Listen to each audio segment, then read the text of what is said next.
Ambitiously enough, Ford named its Kluger competitor the Endura.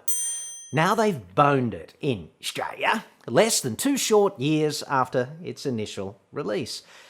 This just satirises itself, right? Like the non-enduring Endura. Yes. And that sound you can hear, it's the blue oval house of cards collapsing in slow-mo.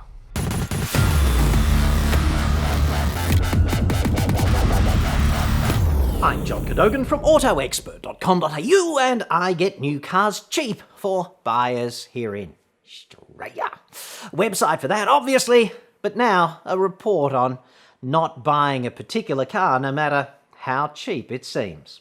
Ford Shitsville is today, I think, thanking whatever special made-up friend in the sky it worships for Ranger and Everest, because frankly, without them, the company would be well beyond the S-bend and some way to the deep ocean outfall, along with all the other industry effluent. The company gave birth to baby Endura here in December of 2018 with, one imagines, high hopes of it growing rapidly and taking the lucrative fight to Kluger and CX-9 and Santa Fe and Sorento and CX-8 and even Subaru Outback and Tiguan Allspace. Shitbox. But all of these SUVs continue to outsell Endura amazingly, which couldn't even match Skoda Kodiaq on sales. Go figure. Well done, Ford.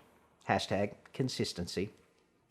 Even Holden Acadia outsold Endura, which is kind of a neat trick, especially considering the brand doesn't actually exist anymore.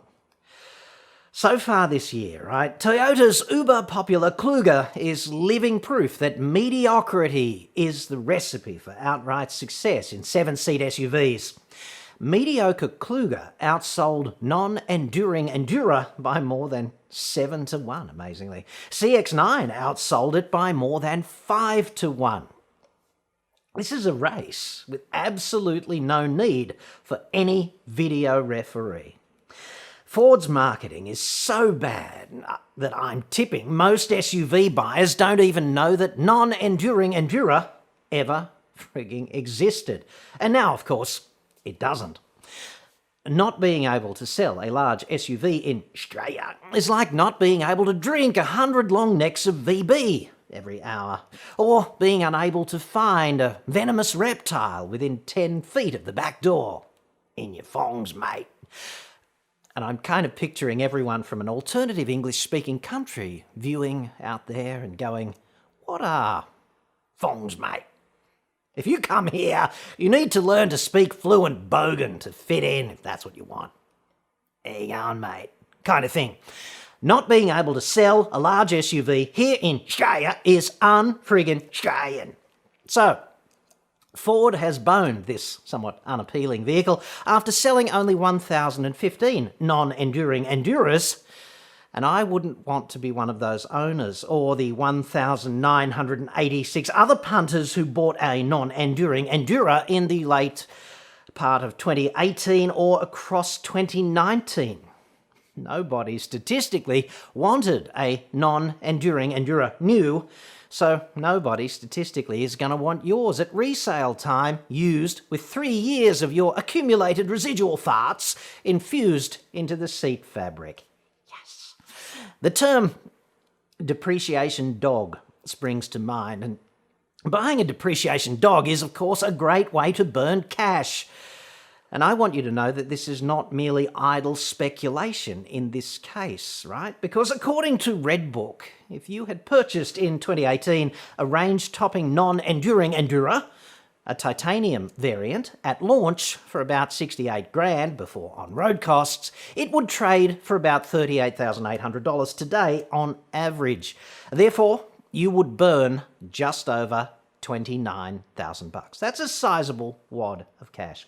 And if instead you had come to your senses at the 11th hour and procured alternatively a range-topping Mazda CX-9 Azami for about $66,500 before on-road costs, it would trade today for about 45 grand, and you would burn only about $21,500. This puts you $7,500 behind in just 23 months in the Ford, right? And that's a serious hole. Like, imagine getting $80 a week and just throwing it out the window arbitrarily every Friday afternoon on the way home from work, because that's exactly what non-enduring Enduro buyers have been doing, effectively. This is, of course, before the market has factored in the discontinuation of the model, which is never a resale positive, so let us round it up to about $100 a week out the friggin' window. Ouch. Ford is, of course, continuously one vehicle away from outright collapse here in Shitsville, and that vehicle is Ranger. And okay, the Ranger-derived Everest also sells, but not enough to be viable independently. Everest is an incremental win at best.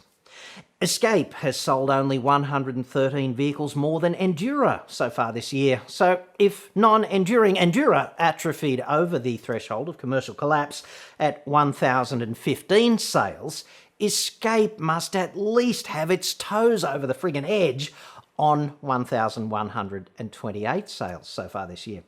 Perhaps this is why Ford is on the record saying it would not expand the Escape lineup to include a 7-seat version that's available elsewhere, or the plug-in hybrid that's been plagued with catastrophic design issues orbiting, recharging, and battery overheating. Hashtag Ghost of Pinto. Focus must also be a kind of dead car walking on just 1,703 sales so far this year. And Ford used to be so popular, like it spent years bolted on to the number 3 spot in sales behind Toyota and Holden.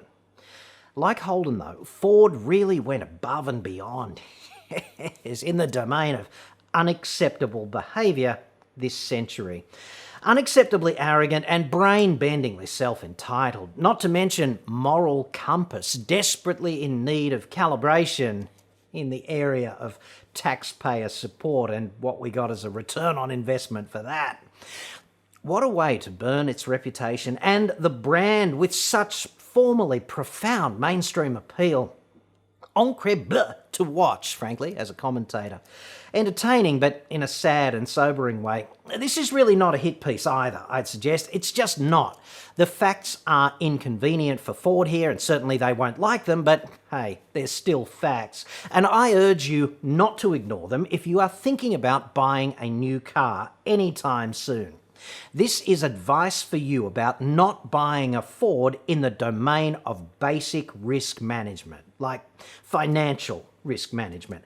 Certainly it's just my opinion, but hopefully somewhat informed. I simply cannot prioritise appeasing the likes of Ford over the imperative to give you the best informed advice that I can based upon actual facts and what I know about the industry.